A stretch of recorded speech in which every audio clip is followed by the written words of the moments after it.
لڑکیوں ہی کی تعلیم کے لیے کیوں کام کیا حالانکہ لڑکوں نے سوسائٹی آگے لے کے چلانی ہوتی ہے؟ تو مجھے اللہ تعالیٰ نے خیال دیا کہ یہ دھوکہ اور فریب ہے اور آگے آنے والی نسل ساری اس کو استعمال کرے گی، تو کیوں نہ ہو کہ قرآن مجید اور حدیث شریف کو اس میں ڈالا جائے۔ لائف ہسٹری ہے، اس میں دیکھ رہا تھا کہ آپ نے یہ جو لنگر خانے ہیں وہ بھی شروع کیے ہوئے ہیں اور ہیلتھ کے سیکٹر میں بھی آپ کام کر رہے ہیں۔ جی ہاں، بوفے والا جو کھانا بچتا ہے نا، جی وہ لاتا ہوں اسلام آباد اور راولپنڈی میں، اور اسے سٹور کر کے پھر اور آج تک میں کوئی 250 ٹن کھانا دے چکا ہوں غریبوں کے گھروں میں۔ اور اب تک کوئی تعداد ہے کہ کتنی لڑکیاں پڑھ کے یہاں سے فارغ التحصیل ہو گئی ہوں گی؟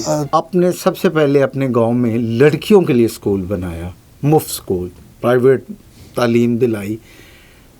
میرے دو سوال ہیں، ایک تو یہ کہ لڑکیوں ہی کی تعلیم کے لیے کیوں کام کیا حالانکہ لڑکوں نے سوسائٹی آگے لے کے چلانی ہوتی ہے، اور دوسری بات یہ کہ پھر جس دور میں آپ نے کیا وہ اسکول بنانا چلیں وہ تو آپ نے کنسٹرکشن تو خود کر لی ہوگی، لیکن ٹیچر کیا دستیاب تھیں کہ جو بچوں کو پڑھا سکتی، معیاری اسکول رن کر سکتی، اور لوگ مان گئے کہ بھی ٹھیک ہے ہماری بیٹیاں تعلیم لیں؟ جب میں نے یہ اعلان کیا کہ میں بچیوں کو تعلیم دوں گا، اس کے پیچھے ایک یہ ہے کہ میں ایک فارنر کو لے کر اپنے گاؤں گیا، میاں بیوی کو، فارنر کو، تو ان سے میں نے کہا کہ میں گاؤں میں کچھ کرنا چاہتا ہوں، تو میں کوئی ڈسپینسری یا اسپتال بناؤں۔ تو انہوں نے مجھے گائیڈ کیا کہ نہیں، آپ اسپتال یا ڈسپینسری نہ بنائیں، آپ ان کو تعلیم دیں، جب یہ پڑھ جائیں گے تو ایک خود ڈسپینسری اسپتال بنا لیں گے۔ تو اس میں پھر آگے مجھے خود خیال آیا کہ گاؤں میں لڑکے جو ہوتے ہیں کھلنڈرے ہوتے ہیں، میٹرک نامی 8ویں میں فیل ہو جاتے ہیں اور آگے پیچھے لگ جاتے ہیں، تو لڑکیوں کو پڑھاؤں تاکہ مائیں پڑھیں گی تو قوم پڑھے گی، یہ میں نے پڑھا ہوا تھا۔ تو اس لیے میں نے پھر سارا فوکس لڑکیوں پر کر دیا۔ تو اس وقت تک ہزاروں لڑکیاں پڑھ کر اللہ کے فضل سے نوکریاں بھی کر رہے ہیں۔ اس سے مجھے اتنے پرابلم آئے کہ کوئی لڑکی تیار نہیں ہوتی تھی پڑھنے کے لیے، کوئی ٹیچر نہیں ملتی تھی۔ گاؤں کے ہر بندے نے مجھے کہا کہ یہ لڑکیاں جب پڑھ جائیں گی تو رکے لیٹر لکھیں گی اور بھاگ جائیں گی، ہم ان کی نہ کمائی کھائیں گے، نہ ہم ان کی کوئی ایسے آرام کی کمائی کھائیں گے، تو لہٰذا ہم ان کو نہیں پڑھائیں گے۔ برا سمجھا جاتا تھا اور کوئی لڑکی آتی نہیں تھی۔ تو پھر یہ ایک کافی لمبی سٹوری، یہ 1 سال مجھے لگا ریکویسٹ کرنے میں۔ 1 سال بعد ایک میں گھر گیا تو اس کو میں نے کہا کہ یہ ان کا بیٹا اور آپ کی بیٹی تھی اتنے، تو میں نے کہا کہ یہ بیٹا کیا کر رہا ہے؟ اس نے کہا جی یہ 4تھی میں پڑھ رہا ہے۔ تو میں نے کہا بیٹی جنہیں یہ نہیں پڑھ رہی؟ تو میں نے کہا بیٹا ماشاءاللہ جوان ہو گیا۔ کہتا ہے ہاں جی حاجی صاحب میں نے اس کے لیے استانی لانی ہے۔ تو میں نے کہا جب آپ نے اس کے لیے استانی لانی ہے تو اس بیٹی کے لیے کیا کرو گی؟ کہتی ہاں ہے حاجی صاحب میں نے سوچی نہیں ہے یہ، لہٰذا اس کو پہلی دفعہ میں نے موٹیویٹ کر کے ایک بچی ملی۔ اس طرح کر کے میں نے یہی بات ہر ایک سے کر کے میں نے 8 بچیاں اکٹھی کی۔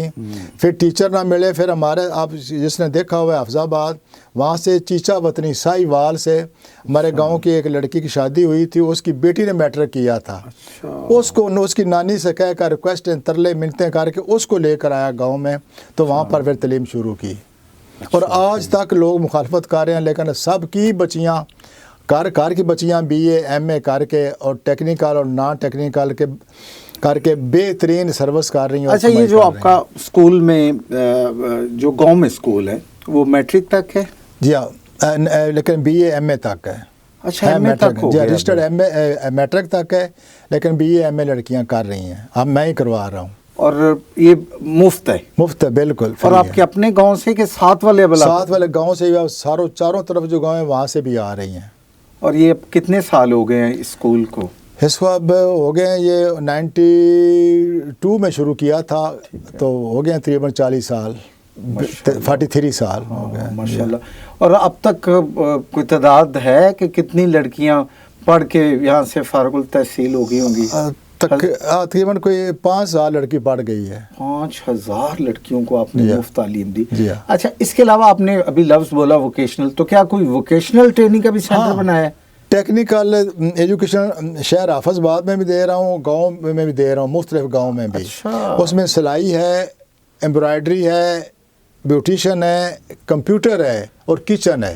اچھا یہ جو شارٹ کورسز ہیں سارے کروا رہا ہوں. اچھا یہ بھی آپ کروا رہے ہیں؟ سارے کروا رہا تو یہ آپ نے پھر کوئی اپنی ویلفیئر آرگنائزیشن رجسٹرڈ کرائی یا بس؟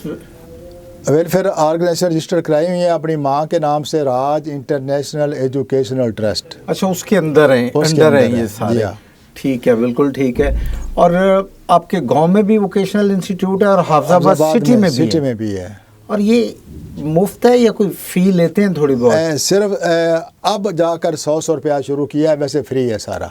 اور سارے اخراجات آپ اپنی جیب میں اپنی جیب سے اللہ کے فضل دیتا ہوں، کسی سے آج تک ڈونیشن نہیں لیا. ان رائٹنگ سارا میں اکاؤنٹ آڈٹ ہوتا ہے باقاعدہ، جو میری اپنی زکوٰۃ اور اللہ واسطے ہوتا ہے وہ استعمال کرتا ہوں. اچھا ماشاء اللہ. اچھا میں آپ کی جو لائف ہسٹری ہے اس میں دیکھ رہا تھا کہ آپ نے یہ جو لنگر خانے ہیں وہ بھی شروع کیے ہوئے ہیں اور ہیلتھ کے سیکٹر میں بھی آپ کام کر رہے ہیں. جی ہاں، رحمانی ویلفیئر ٹرسٹ ہے اور رحمانی فری دسترخوان ہے. اچھا یہ اس سے الگ ہے. اچھا اس کے بھی روا آپ ہی بانی ہیں؟ تو رحمانی فری دسترخوان کے اندر اس ٹائم اسلام آباد راولپنڈی میں 8 دسترخوان چل رہے ہیں.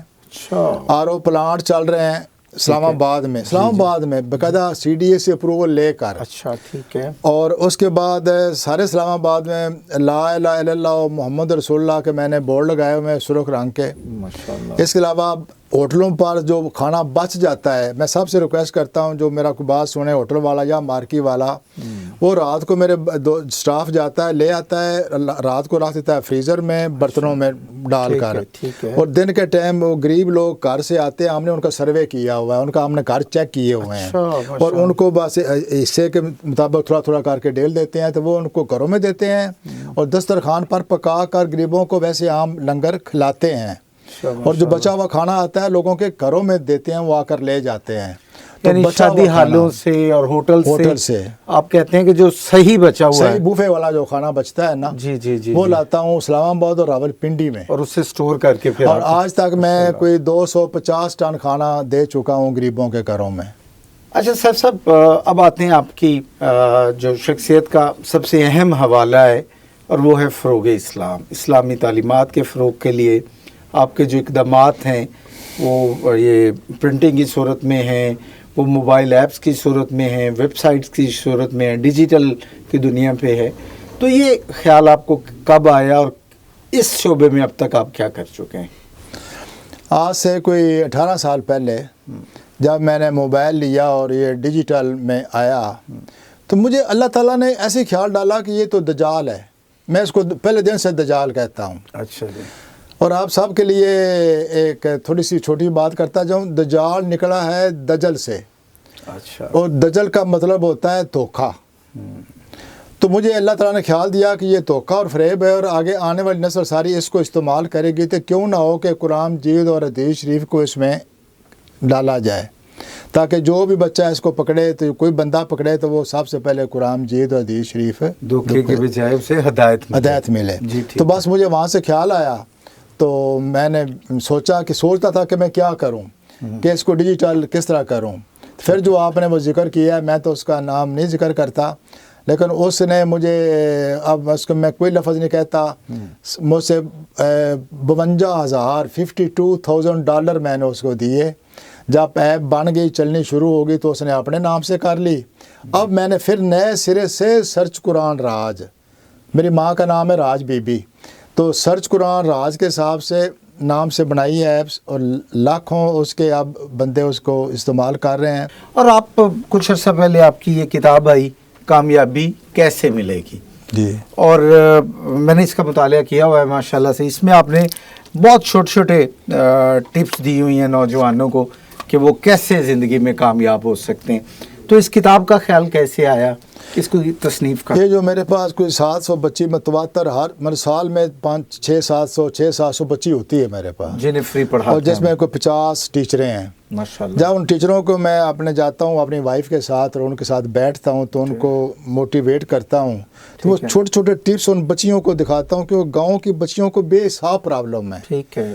تو ان کو جو پرابلم ان کے سالو کرتا ہوں تو وہ چھوٹی چھوٹی مجھے خیال آیا کہ میں لکھ ہی دوں، تو پھر یہ کتاب بن گئی. یعنی یہ ایسی کتاب ہے جو آج کسی بھی نوجوان میں کے لیے، خواہ